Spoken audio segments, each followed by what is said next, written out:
maana bila bene sitoba twebwe. Ila twebwe tube twebwe lazima tubane na bene.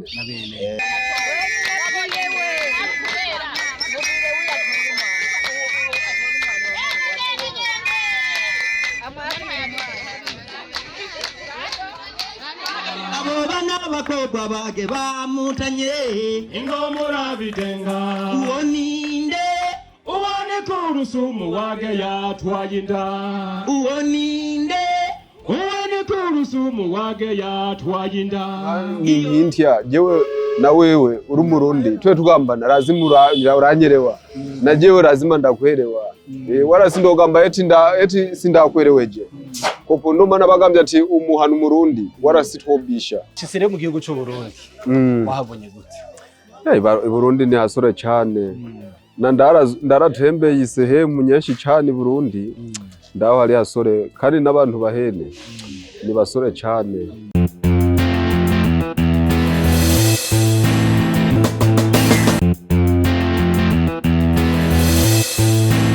Hari benshi mumaze kumva ubwoko bw'abaha bavuga ururimi rw'igiha. Ururimi rw'igiha rucanze n'ikirundi nubwo bavuga ururimi ruvanzemwo ikirundi si abarundi n'abatanzani baba hafi y'igihugu cacu nka Kigoma, Gasuru n'ahandi. Ariko nubwo ari abatanzania imico n'imigenzo yabo irasa na cane y'Uburundi. Uyu munsi ndi kumwe n'umuha yitwa Wacu. No munsi turi kumwe n'umuha avuga igiha. Ndakura mu kici. Ni mpore. Umeze neza. Karibu cyane. Mukuramukanye nk'ubu nyene tukiri mu gitondo baramukanya ngo ikimugiye. Mwakeye. Hama nkaca nishura. Mwaraye. Abari mwiriwe. Mwidiwe ni ku muhumbo. Ku mugoroba. Ku mugoroba naho baca bavuga ngo iki? Mwidiwe. Hama nkaca nsubiza. Turidiwe. Turidiwe. Bega izina abaha ryavuye he? Ubwoko bw'abaha nkuko ntegeza iwa ba babu mana iwa ba sogokuru ubani w'abandi. Ndategeje kwamba haje umuzungu muri babazungu ba zamani sasa bahura sumenya zamani nta bantu bagenda nani gusoma amashure wahura yani bari nkaho nyene batize sasa barababaza babahura bari mu kijiji barababaza mwebwe murabahehe abo bazungu bababaza mu Kingereza babaga bagamba ati eba twe turabaha babazungu bagamba mwe murabahehe kwa Kingereza baba jamaa eti turabaha bagamba kumbe hawa ni waha kavuye ngabo kubera bari muri tubaha tubaha batanguye ijyaye neza na neza ico gipinde ni baso yani labda bababu ni bende bamenyesa nka twebwe uhura twikuriye ntya nyene labda tuticaranye n'abazehe baduhereza historia iriyo kamirika uhura tutabizi. Nubwo ari abatanzania benshi muri bo usanga atarurimi kavukire bazi nk'igiswahili ahubwo bavuga igiha gusa. Birashoboka ko umwoha abatazi ururimi rw'igiswahili ugasanga azi igiha conyene. Benshi tena cane ga barimo cane uhura amenye igiha iri giswahili ugahura kopo ugahura koposo wawe yani ugahura aragamba yani giha ira ugambye temwabo ivi koje ebana hakwerewi no kumenga bacanzemwe agaswahili gatoya n'ikirundi yani namara kwamba birintya yani hawuhura byingiriyana sinka nkintya jewe na wewe uri Murundi twe tugambana lazima uranyerewa na jewe lazima ndakwerewa wala sindogamba eti sindakwereweje kopo ndomana bagambye ati umuhana Murundi wala sitwobisha mana wowe ico wogamba jewe ndotegeza labda kwijeuri yanje ngambe kwamba sindakwereweje ila hakika mbana ndagutegeje. Bemeze gutumuha iyo ari kariga babigishije zahe ndimi ubwo rurimi turusanga byateguwe n'igihugu ca Tanzania kugira ngo bashobore kwiga ico gihe. Amna kopo idia musoma mu Kiswahili mu Kiswahili ndo maana idia lugha ya taifa huwa ni Kiswahili kwa hiyo no ku masomo huwa basoma Igiswahili, bafundisha mu Kiswahili, wala si bafundisha eti mu giha kopo.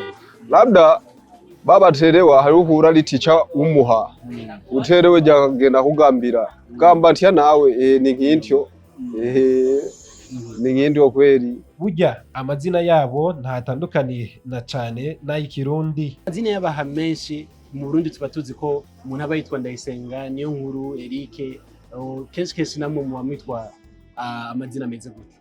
Yani ugiye kugamba ntyo nahibuha hari abo bitwa babitanga aho utegeza yani benshi tena yani n'amazina sometime hari uhura yingirana naho bamuhura bitwa ba Saidi ni Burundi ntibariyo ba Robert ni Burundi ba Virasoni ni Burundi uhura ari ntyo kwa amazina yaringirana bazi y'amazina nkaya mazina nyene uhura nk'abantu hivi mana hao nkuno mwamba yitwa Mpubundi. Mpubundi numuha yitwa Mpubundi. Ira ni Burundi harimo ba Mpubundi ko n'amazina yaringirana. Abaha benshi batunzwe no kurima no gucuruza. Abenshi abaha baba batunzwe n'ubwahe buzima muri rusange baba bakora iki?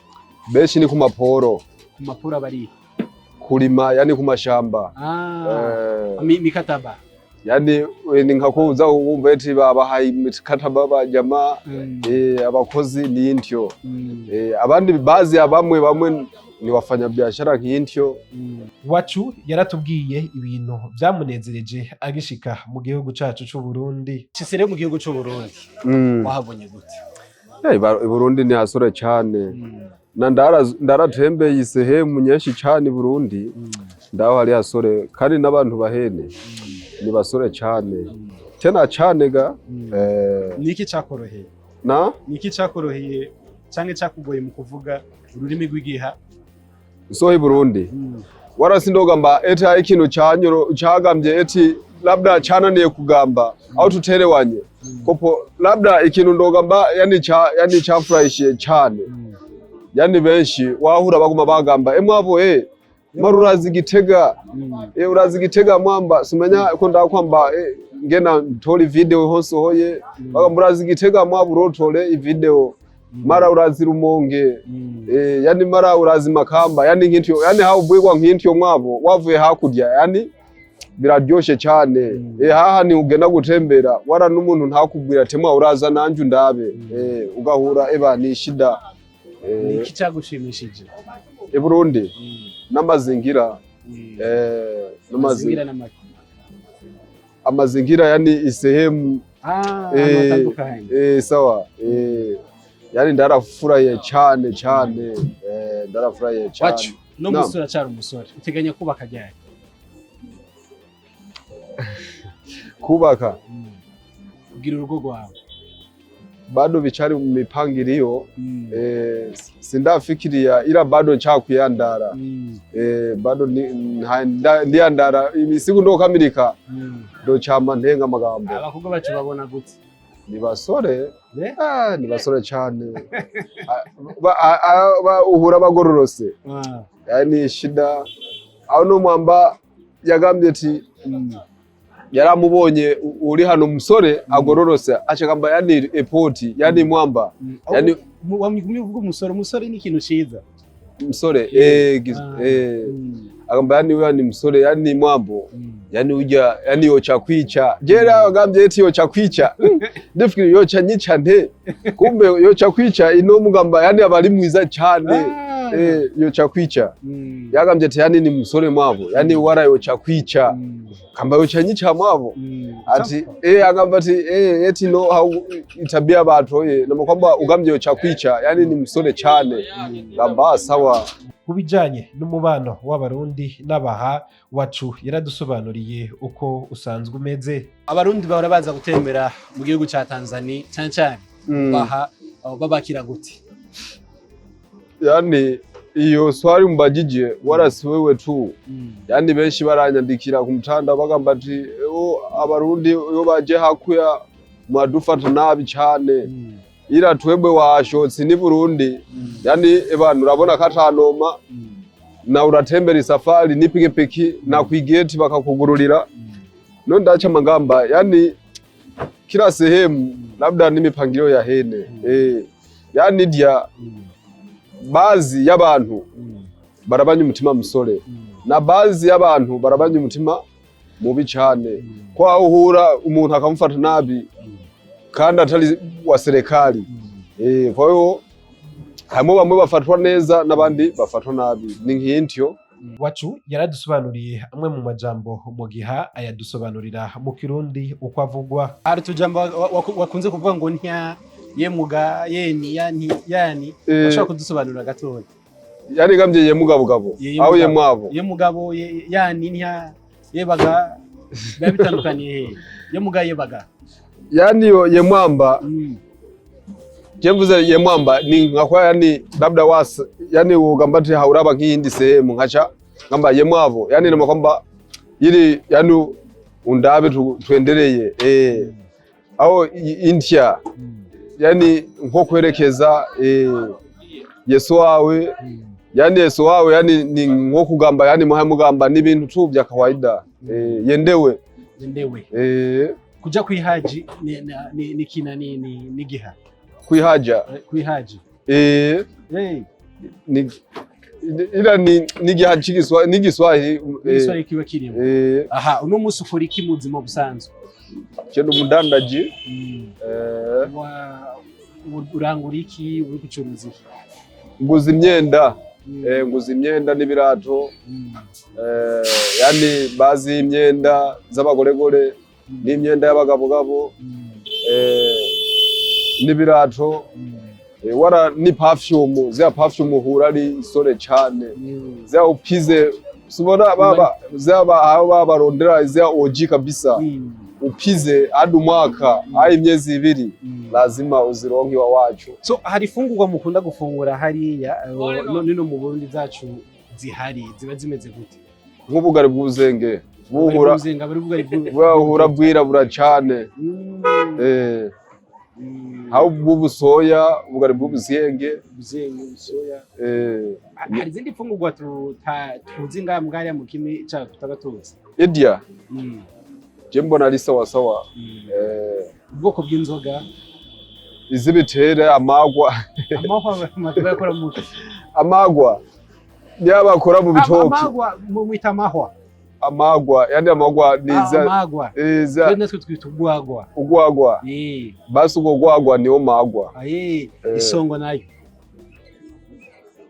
isongo ni bijya bitoke baba batasizemo amazi bagaca bayita isongo, basizemo amazi niyo bakora avuga ko yitwa magwa. Yani je umenya amagwa ni za nzoga z'ibitoki atari kwete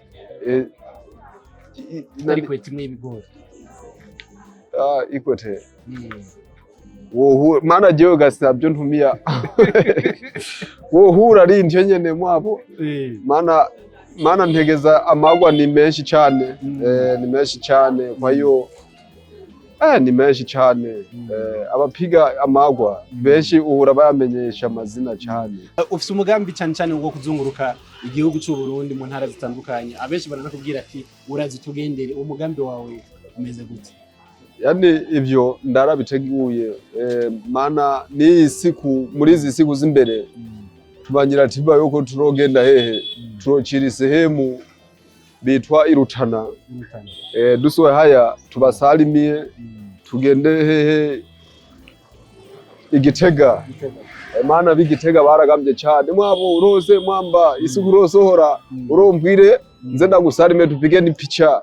Kwa hiyo turogenda hadi dia Igitega dusowe Igitega ducame dukungura barabara digenda isehemu bakunda tugenda kurankurira idia Ingozi dusowe Ingozi haya tusalimiye bandugu nini tuvuye haya eba induki ni Kirundo mama. Hari abandi baha bari ngaho mu gihugu usanzwe uzi cake bo bavuga ati uraza mutugende, benshi bahora baza bahora bampura ngaha bahaye Mugina ugiye nk'Imugina aho kagenda nk'inyakazi urabahura aho benshi cyane. Iki kiganiro kirakomeye cyane dusalimiye abaha bari hariye amazina nk'atatu amazina y'abaha birya bari bazwi cyane mwakeye ni Mpore Mwemunda baso wawe ndi ndani kamera wabonye mwamba.